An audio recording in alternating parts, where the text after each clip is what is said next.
Hey everybody, Daniel from Spacedock here, and I've recently finished watching Cowboy Bebop, which I have to say was one of the best things I've seen in years. I definitely should have watched it a long time ago. If you haven't seen it, I'd recommend checking it out. If you're in the UK, it's all on Netflix. It's only 20-something episodes, and each of them are 20 minutes long. Certainly worth checking out. Fantastic stuff. And it has a wonderful suite of spacecraft that I'd quite like to talk about here. So let's get started. So we'll start off with the Bebop herself, which, to my amazement, as I found out, is a space fishing boat. Not like, it's not like fishing for like Cosmozoan mystical space fish or anything. It's fishing for like fish, ocean-going fish. This thing lands in water and they fish. And that's great. I mean, that's great. Like, this is like the ultimate rust bucket hero ship falling apart. Like, it's the classic trope, but this takes it to amazing degrees. It's like if you took the rickety old engine room from Serenity, where everything looks like it's held together with string, and turned it into an entire ship. That's the Bebop, and it's great.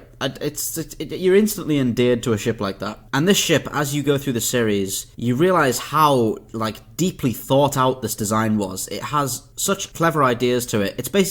It's got a centrifuge drum for artificial gravity, but it's like buried in the hull, so only a small rotating strip on the exterior is visible. To the first glance, it appears to be like linear or technological gravity. There obviously is none, and this is quite a hard sci-fi universe, to my surprise. But the idea, I can't believe it had never occurred to me before to just have a centrifuge drum that is completely buried in the ship and invisible from the outside. And it's a great idea. And you can see in the show the notable cutoff point where it goes to zero gravity for the bridge and for the forward hangar area, and then all the living quarters bit is in 1G from the spinning hab. I should note, for those of you that haven't seen this show, this is not a show about space fishermen, it's a show about space bounty hunters. They just happen to have taken hold of this fishing boat that's like long dated and converted it for their own purposes. And for this role as a hero ship, it's really cool because it's got like space for about 3 small auxiliary craft, and the idea of having a bounty hunting sort of template where the large ship arrives and they do all of their research on the target, and then it launches its little pursuit fighter or whatever to go and track the target down. That's really cool. It's an original concept. I mean, you know, we're talking space fishing boats here. The originality is fully covered.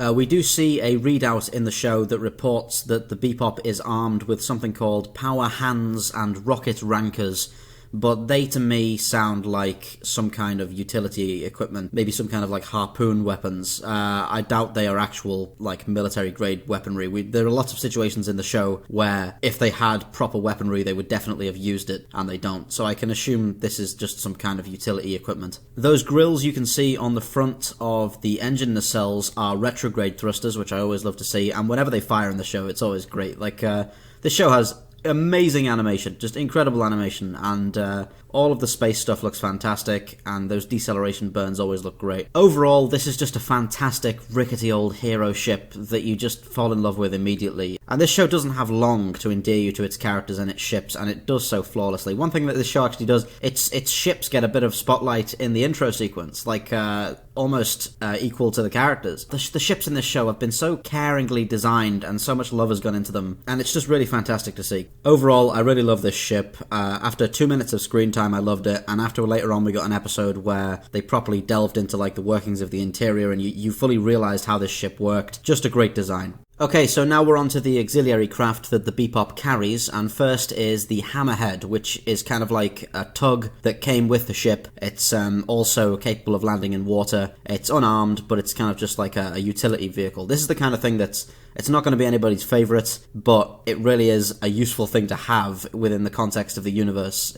You can imagine it increasing the rate of cargo loading quite drastically, and also I quite like the idea of just every ship always having, like every ship of this size or larger, always having some kind of means of getting people to and from a planet without having to land the ship. I mean, I know that the ship is capable of landing, but ideally you don't want to be like forcing your ship through re-entry like 3 times a day if you don't have to, because it's just going to rack up repair costs and stuff, and it's just better in the long run to have something like this. Also, again with the big retrograde thrusters here, I like how the whole sort of engine assembly just spins around at the back there. It's a very plausible, grounded design. It's very good. And this is the first of the 3 ships we see which will have these modular sort of glass spheres for cockpits. There's a constant sort of bubble cockpit theme in this show, and they kind of like pop out and serve as escape pods, and they can swap them out between the ships and stuff. Just a great modular, well thought out design. So now we're on to Phase Zipcraft, the Redtail. This is certainly the coolest use of the bubble cockpit from these designs. It's kind of underslung, and although this is probably the most aggressive looking of the ships here, I think it's actually some kind of load lifter that's just sort of been messed with. We sometimes see it with big like grappling claws instead of cannons, but overall this is really cool. I love the RCS placements. The RCS placement on all these ships is really great, actually. This is just a really solid kind of gunship looking model. Honestly, there are no kind of pitfalls in the ship designs for this show. All of them are excellent, and this is another thing that just has great motion on screen. It looks really cool when it's landed. It's got like the kind of compacted guns that fold upwards, and it sort of sits on its back end. This is certainly the most kind of built in space to operate in space kind of design of these. It is atmosphere capable, but it's got a very kind of Star Fury frame. It looks like it was built with sort of null G in mind, which makes a lot of sense. It's the least plain in space is what I'm trying to say, and that's always cool. Overall, this is just really awesome ship that always looks good on screen, and at first I just thought it was going to be a one-shot thing for the first episode that appeared in, so I was really glad that it stuck around. Okay, so I've left the best till last. This is the Swordfish 2, which is the kind of auxiliary bounty hunting pursuit craft that I mentioned earlier with the Bebop. This was built as a high-speed racing ship and converted into an interceptor, which is great. I think you'll have noticed that every ship in this show is like diverged from its original purpose. It's kind of like, so we got like a load lifter and a fishing boat and a tug and a racing ship, and like they've never invested in any kind of actual military equipment, and it's great. I love the kind of mundanity of everything in this show. The whole like we'll see them slowly go through a space toll lane, or we'll see them go and land their spaceship in the space multi-story car park or whatever, and it's great. I love that kind of civilian like look at the sci-fi vibe. And this ship is just so cool. That whole ring at the back is an air brake when they're in atmosphere, but it's also lined with retrograde RCS thrusters on the inside, so they use that as a braking thruster in space. Really cool. It's got like this giant unwieldy looking plasma cannon thing strapped to the bottom, which we only see used maybe like 3 times in the whole show, but it's that's really cool. It has great sound design and everything. The sound design in this show is incredible, but also if you look at the small indentations on the edges of the wings there, we've also got big ballistic cannons which are used more often, and they have really cool sound design too. It's incredibly cool to see this thing dogfight. When it's landed, the wings fold inwards, but they also kind of slant out of the way of each other to kind of cross over in a sort of like scissor T-70 X-Wing style, which is very cool.